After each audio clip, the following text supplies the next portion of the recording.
All right, welcome back. Today we're going to go over the pathophysiology of burns. There are three main zones to a burn. Zone of coagulation, which may or may not be present, is the worst part of the burn. This is an area where tissue is unable to be saved because of the coagulation of the proteins. Zone of stasis is potentially able to be saved.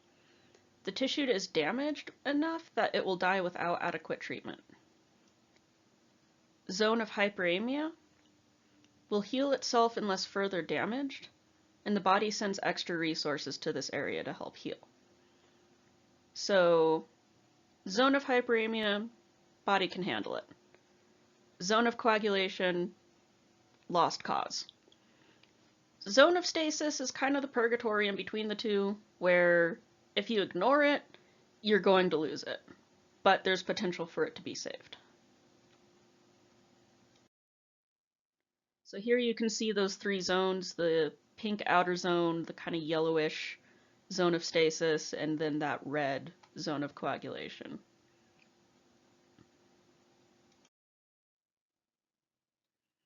In addition to the burn itself, there is also a systemic response that happens if 30% or more of the body is burned. Bronchoconstriction, which can result in a respiratory distress syndrome. Your metabolic rate increases threefold. You have a reduced immune response, which really sucks because burns get infected very easily. General vasoconstriction, so your blood vessels constrict, they get a little smaller. Increased capillary permeability, which means things can go in and out of the capillaries a bit more easily. And reduced myocardial contractility, which means your heart doesn't beat as well.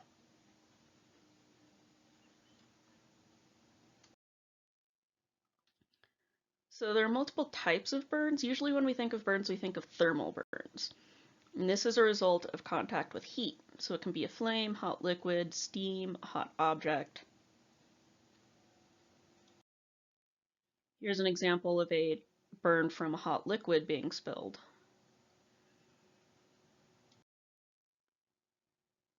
Chemical burns, result of contact with a harsh chemical, bleach, ammonia, battery acid, chlorine. There's a lot of chemicals that can cause burns, something we'll go over a bit later in toxicology. The little symbol for that is there's like a hand with a test tube above it and the hand is being eaten away at. That means it will give you a chemical burn and you should avoid it. There's the result of a sulfuric acid spill. You can see the coloration is a bit different, but you still see those three zones.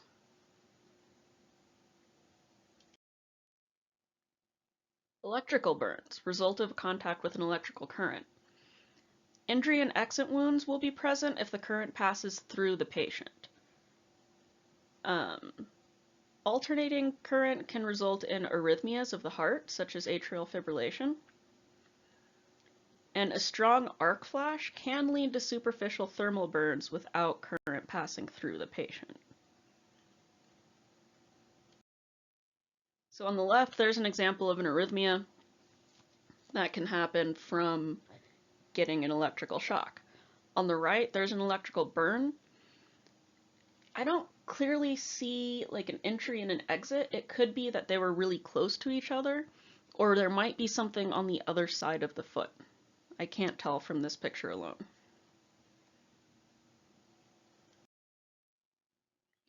Radiological burns. So this is the result of high energy radiation passing through tissue, and it results in ulcers or sores. This is an ulcer that resulted from radiation treatment for cancer.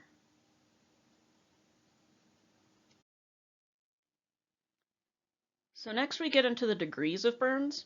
You've probably heard first, second, third degree. First degree, only the epidermis is damaged, and this can heal itself within a week. An example of a first degree burn is a sunburn.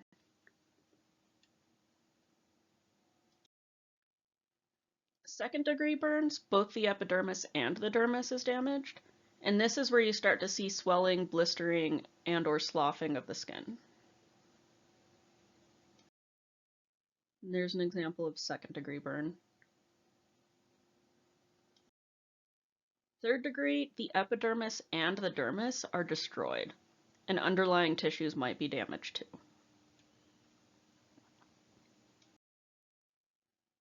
So there's that. Again, you can see those three zones. You can see that zone of coagulation in the middle there. That's where the third degree burn is. Fourth degree. Now, not everyone uses the term fourth degree. Some will just say third degree with extensive tissue damage. If you're going to be working with living people, that's usually what you're going to hear is third degree with excessive damage.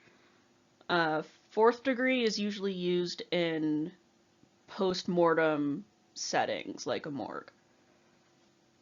This is where the tissues under the skin, such as muscle and bone, are severely damaged. Fourth degree is as far as I get in this presentation. I've heard up to sixth degree, again, only used in post-mortem settings. Sixth degree being where the bone itself is charred and turning to ash.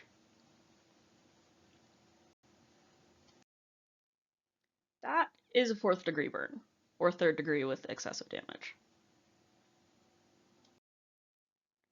So a little chart that shows first, second, and third degree burns and a little model of the skin,